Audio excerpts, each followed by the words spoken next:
동화 같으면서도 감성 짙은 이야기와 색감으로 수많은 명작을 만들어내고 최근에 그들은 어떻게 살 것인가로 복귀한 일본 애니메이션계의 거장 미야자키 하야오. 그의 작품 중에서도 이웃집 토토로는 깊이 있는 감동으로 유명한데요. 이 이웃집 토토로의 모티브인 것으로 추정되는 한 실제 사건이 있습니다.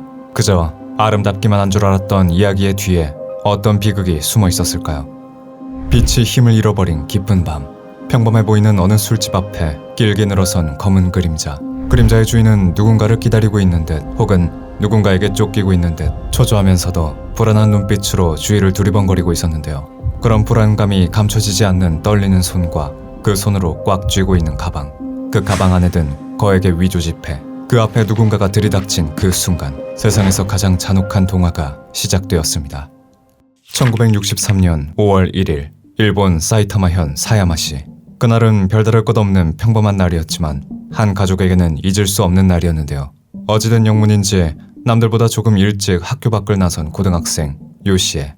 요시에는 사야마시의 구청장이자 분홍 집안의 딸이었는데요. 부유한 집안, 화목한 가족.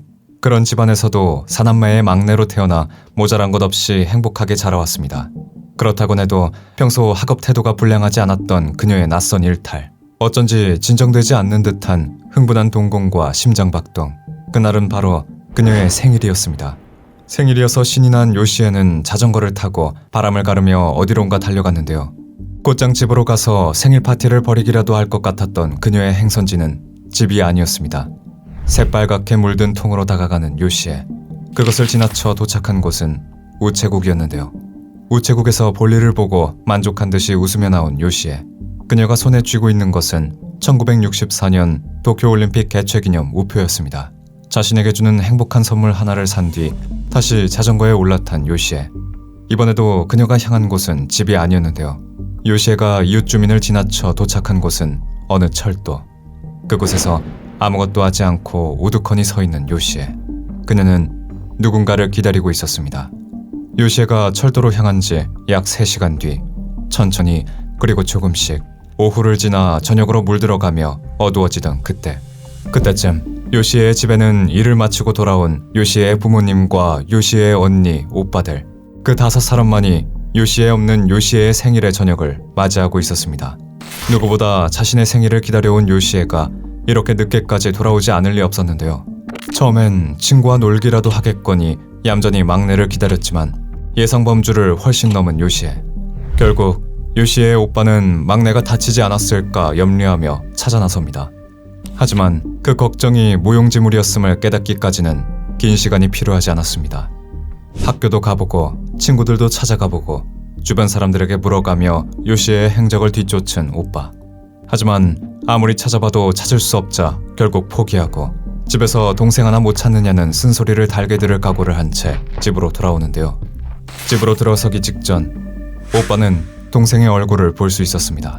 집 문을 여는 순간 문틈에서 빠져나온 봉투 하나. 집을 나설 때까지만 해도 분명히 없었던 봉투를 주워든 오빠는 그 안을 열어보는데요. 가장 먼저 눈에 띈 것은 학생 수첩 하나. 학생 수첩 안에 든 익숙한 얼굴의 사진과 익숙한 이름.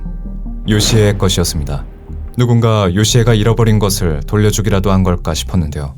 학생 수첩과 동봉되어 있던 편지를 여는 순간 알게 된 진실. 아이를 살리고 싶다면 현금 20만 엔을 준비해라. 학생 수첩은 요시에를 납치했다는 것을 증명할 증거품이었습니다. 편지를 보자마자 발칵 뒤집힌 요시에의 집안. 요시에가 누군가에게 납치되어 살해당할 위험에 처했음을 알게 된 그들은 곧장 파출소에 신고했습니다. 하지만 범인을 찾아내기엔 아직 이렇다 할 단서조차 없던 상황. 경찰이 택한 것은 현장 검거였는데요. 돈을 들고 약속 장소에서 범인과 접선. 그 순간 주위에 잠복하고 있던 경찰들이 달려들어 범인을 체포하는 것이었습니다. 그리고 그 흉악한 범인과 접선하기로 한 것이 요시에의 둘째 언니. 그녀는 경찰관 40여 명을 주변에 둔 채 불안한 눈빛으로 위조 지폐가 든 가방을 손에 꼭 쥐고 약속 장소로 향합니다.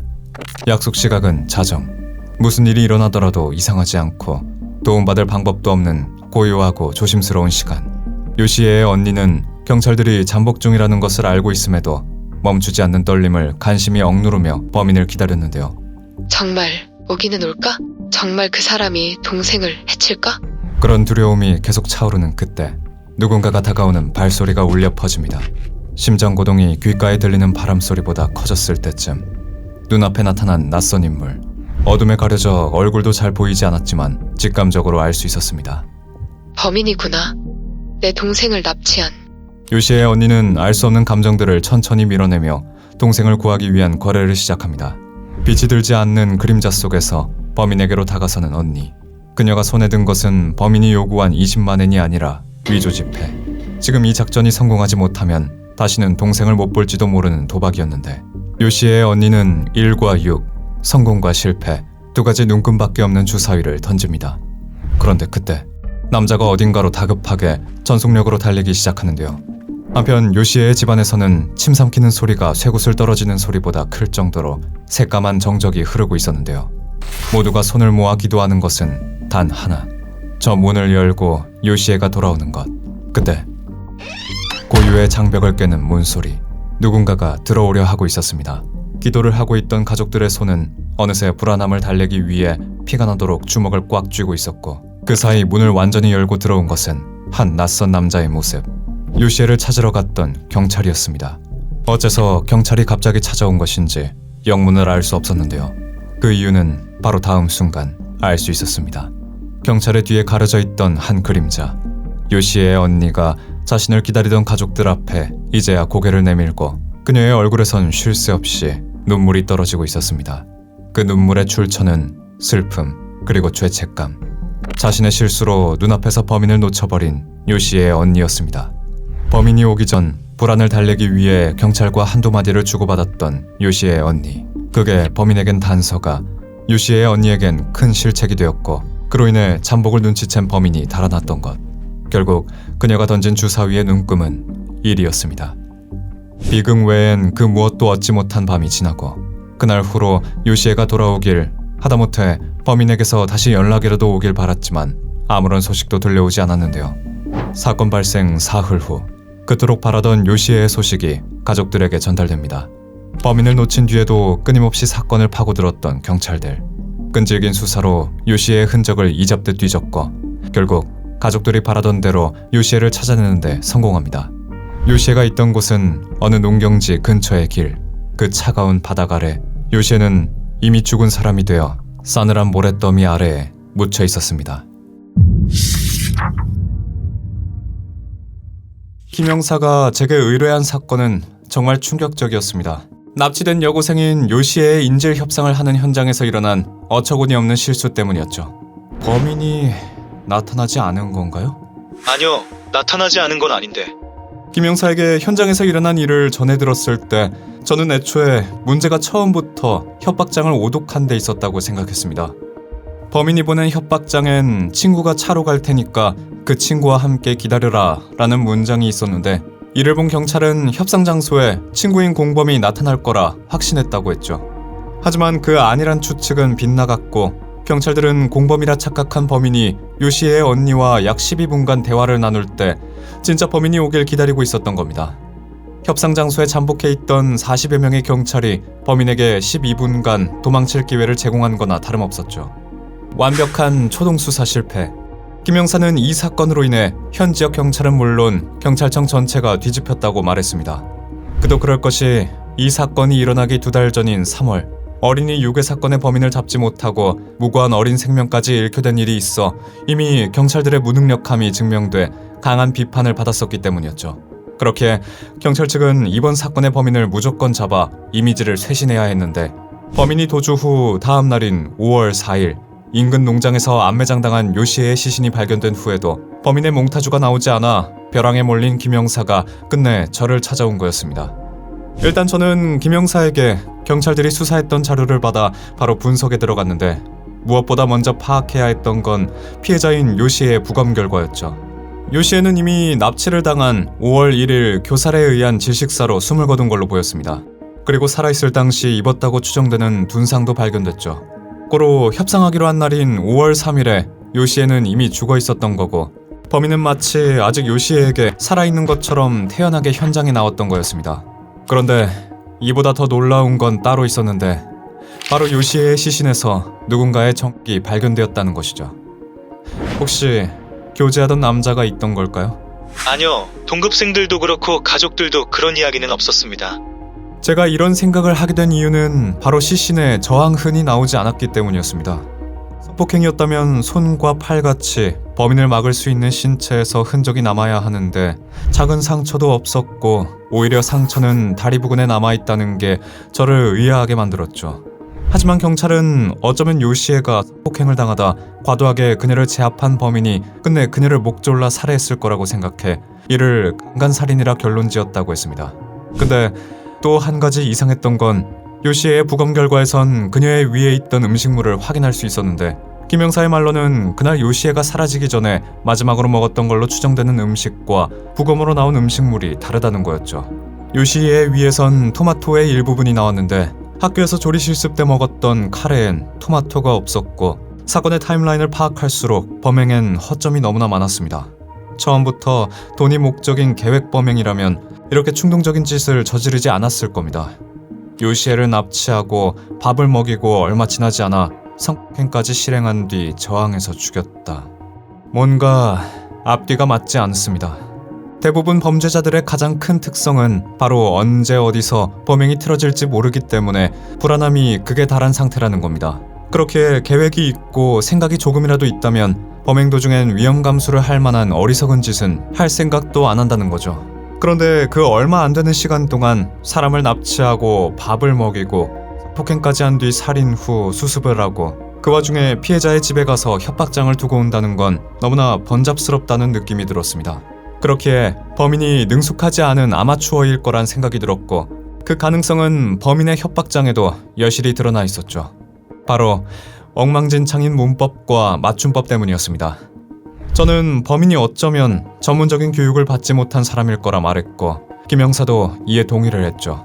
또한 피해자의 집을 알고 협박장을 두고 갔고 가족 구성원들 중 여자가 당연히 있다는 걸 알고 협상 장소로 불러낸 점을 미루어 보아 범인은 이전부터 피해자와 피해자의 가족을 알고 있는 사람들 중 충동적인 범행을 저지른 사람일 가능성도 높아 보였죠. 저는 김 형사에게 요시에의 시신이 발견된 농장과 요시에의 집을 중심적으로 수사를 하는 게 좋겠다고 말했고 바로 일대를 수사하며 목격자들을 조사해 나갔습니다. 그리고 경찰이 협상 장소에서 범인을 추적하던 중 범인의 냄새를 쫓아가던 경찰견이 냄새가 끊겨 마지막 추적 장소로 파악됐던 돼지 축사에 가게 됐죠. 그곳은 요시에가 학교를 다니던 통학로에 위치해 있기도 했습니다. 추적이 끝난 마지막 장소인 만큼 이미 축사 관계자들의 신문은 끝난 상태였지만 저는 다시 한 명 한 명과 대화를 나누며 조금이라도 최근 이상한 일은 없었는지 아니면 처음 보는 사람을 보진 못했다던가 누군가 갑자기 출근을 안 했던 일은 없는지 알아내려 했는데 그러던 중 축사 관리자로부터 이런 이야기를 들을 수 있었죠. 이게 관계가 있는지 모르겠는데 얼마 전에 축사에서 쓰던 삽이 사라졌었습니다. 요시에의 시신이 처리된 방식이 암매장이었기 때문에 삽이란 도구가 사라졌다는 건 굉장히 중요한 단서였습니다. 저는 관리자에게 정확하게 언제 사라졌는지 물었는데 안타깝게도 관리자는 정확한 일자까진 기억하지 못했죠. 하지만 범인이 요시에를 살해 후 이 축사에서 삽을 훔쳐 시신을 처리했다던가 아니면 축사 관계자들 중에서 범인이 있을 가능성이 생기긴 했고 저는 김 형사에게 요시에가 발견된 일대에서 버려진 삽이 발견될 수 있다고 말했습니다. 그 후 혹시 요시에의 집에 협박장을 전하기 위해 온 범인의 모습을 본 목격자가 있을까 일대의 목격자들을 조사했는데 그러던 중 한 주민으로부터 실종 당일 요시의 집 앞에 전동 3륜차가 있었다는 걸 전해 듣게 됐습니다. 심지어 얼마 안 가 또 다른 주민은 전동 3륜차에 탄 남성이 요시의 집 위치를 물었다고 말했죠. 호리호리한 남자였어요. 머리통이 작고 한 30대 정도로 보였죠. 더 적었을 수도 있고요. 전동 3륜차는 농가가 있는 곳에서는 어렵지 않게 보였는데 물론 제가 갔던 돼지 축사에서도 사용하고 있었습니다. 수사를 하면 할수록 증언들은 점점 돼지 축사를 향해 있는 것 같았죠. 그런데 전 뭔가 들어맞지 않는다는 느낌을 지울 수 없었습니다. 아직도 이어지지 않는 결정적인 퍼즐이 많을 것 같았고 어딘지 수사 방향 또한 재고를 해봐야 되는 건 아닐까 하는 생각이 들었죠. 그리고 그 느낌은 김 형사로부터 어느 밭에서 사라진 삽이 발견됐다는 소식을 전해 듣고서도 사라지지 않았습니다. 삽 손잡이 부분에 묻어있던 기름도 축사에서 주로 쓰던 식용 기름이었고 삽에 남아있는 흙도 요시에가 발견된 농장의 흙과 동일하다고 합니다. 이로 인해 당연히 수사 방향은 축사로 향했습니다. 흩어져 수사를 하던 경찰들은 신문이 끝났던 축사 관계자들을 다시 불러 모았고 축사 일대에 사는 주민들을 취조하기 시작했죠. 그리고 얼마 안 있어 함정님, 현지 경찰 쪽에서 용의자를 체포했다고 합니다. 집으로 향하던 여고생을 끔찍하게 살해하고 가족들까지 능멸한 범인이 잡히게 됐습니다. 사이타마 특별수사본부가 체포한 범인은 이시카와 가즈오. 당시 24세로 사건이 일어나기 전에 수사 방향의 중심이 된 돼지 축사의 직원이었죠. 또한 21명의 축사 관계자들 중 이시카와만이 요시의 시신에서 나온 정과 같은 B형이었다는 거였습니다. 또한 문법이 엉망인 범인의 협박장은 범인의 교육 수준을 추측할 수 있게 했는데 이시카와가 이전에 다녔던 직장에서 확인된 그의 조퇴 신청서에 협박장에서 보였던 것과 유사한 실수들이 보이기도 했죠. 이시카와를 범인이라 확신한 경찰은 20일 동안 강도 높은 신문을 실시했습니다. 60년대에 일어난 일인 만큼 용의자의 권리나 인권이 지켜지지 않은 취조였을 확률이 높았죠. 하지만 이시카와는 완강하게 범행을 부인했습니다. 결국 변호사가 보석을 신청해 풀려났지만 경찰은 석방 직전 강도와 강, 살인, 시체 유기의 혐의를 모두 적용해 다시 그를 체포할 수 있었죠. 다시 체포돼 신문을 받게 된 이시카와는 끝내 본인을 포함한 3명이 요시에를 가늠한 뒤 살해했다고 자백을 했습니다. 심지어 요시의 시신과 함께 발견되지 않은 그녀의 책가방을 매설한 장소까지 약도로 그려 알려주기까지 했죠. 실제 이시카와가 자백한 장소에선 요시의 유품이 발견됐습니다. 그런데 며칠 뒤 이시카와는 공범이 있다는 자백을 번복하고 자신의 단독 범행이라는 주장을 해왔습니다. 그리고 발견된 가방에서 찾지 못했던 유품들 중 하나인 요시의 만년필과 손목시계에 대해서 추가 자백을 해 경찰이 그의 집에서 그녀의 나머지 유품들을 찾아낼 수 있었죠. 그렇게 모든 혐의를 인정한 이시카와는 6개월 뒤 사형을 선고받았는데 이것으로만 봤을 때 어린 요고생을 욕보이고 가족들 품에서 영원히 이별시킨 비극적인 사건은 해결되는 것처럼 보였습니다. 물론 이시카와 측은 항소를 했지만 이는 그저 사형이란 형벌이 지나치다는 마지막 주장일 수 있었죠. 그런데 이는 이시카와의 마지막 주장이 아니었습니다. 이시카와는 자신의 항소로 인해 열린 1심 공판에서 자백을 철회하고 무죄를 주장하기 시작했습니다. 그는 경찰의 강압적인 수사와 그들이 심은 허위 증거로 인해 자백을 강요당했고 자신은 억울한 피해자라 말했죠. 이시카와의 자백으로 내려가던 살인사건의 서막은 지금까지 나왔던 경찰과 검찰의 주장으론 이시카와는 빼도 박도 못하게 사건의 범인이었습니다. 협상 장소에서 범인의 목소리를 들은 증인은 이시카와의 목소리와 범인의 목소리가 완전히 동일하다는 증언을 했고 피해자의 집 인근에서 전동 3륜차에 탄 남자를 봤다고 한 증인 또한 그때 봤던 남자와 이시카와의 두상이 매우 유사하다는 말을 했었죠. 그런데 그 이면엔 우리를 의아하게 만들 만한 사실들이 존재했습니다. 그리고 하나둘 밝혀지는 진실들은 잔혹한 사건을 끝이 보이지 않는 법적 공방으로 바꾸었죠. 일단 이시카와의 변호사 측은 경찰이 이시카와의 자백으로 찾은 유품들이 모두 날조된 것이라 주장했습니다. 초반에 수배하던 손목시계와 후에 찾게 된 손목시계의 브랜드와 품명이 달랐고 발견된 만년필 또한 요시에가 학교에서 쓰던 것과 다른 잉크가 들어있다는 거였죠. 그리고 이후 협박장의 필적 감정에서 유명한 일본어 학자는 해당 협박장은 피고인이 쓴 것이 아니라고 판단된다는 결론을 내리기도 했습니다. 당시 이시카와의 일본어 능력으로는 협박장에 적힌 문장을 구사할 수 있다고 보긴 어렵다고 했죠. 하지만 이러한 이시카와 측의 주장은 전부 받아들여지지 않았습니다.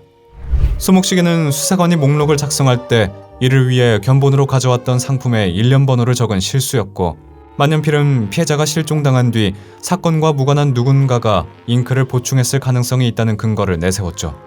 또한 협박장에 대해선 일본어 학자의 감정 내용을 전문적인 소견이라 보기 어렵다는 이유로 제외시켰습니다.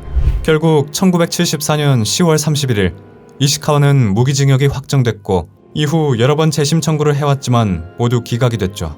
그리고 31년 후 가석방되어 자신의 억울함을 풀기 위한 50여 년의 법적 공방을 현재 진행 중입니다. 정말 이시카와가 범인이었는지 아니면 진짜 범인이 따로 있는지 아직까지 확실하게 밝혀진 건 없습니다. 실제로 당시 일본 경찰은 1963년 3월에 일어난 요시노부 유괴 살인 사건으로 무능력함을 전 국민에게 인증해 민심을 잃은 상태였죠. 경직되고 비효율적이기 짝이 없는 일본 경찰은 그 사건으로 많은 이들의 책임을 떠안고 사임을 했고 이후 민심을 되찾을 기회를 찾다가 나카타 요시의 사건이 터지게 된 거였습니다. 하지만 시간이 흘러 이 사건을 지켜보던 많은 이들이 어쩌면 민심에 쫓기던 일본 경찰이 억울한 이를 잡아다 또 다른 피해자를 만든 건 아니냐는 의문을 품기 시작했습니다. 실패한 초동 수사와 속속들이 밝혀지는 수사의 허점, 그리고 특히 유일한 용의자였던 이시카와가 천민인 부라쿠민이었다는 게 사람들의 의심을 키웠죠. 당시에도 일본 국민들은 이시카와가 차별받던 부라쿠민이기에 경찰이 이 사건을 구실로 부라쿠민을 탄압하려는 게 아니냐는 지적을 하기도 했습니다. 또한 이 사건에 얽힌 시원치 않은 여담이라면 바로 신비하고 기묘한 분위기로 인기가 있는 애니메이션 영화인 이웃집 토토로의 모티브가 된 사건이라는 거죠.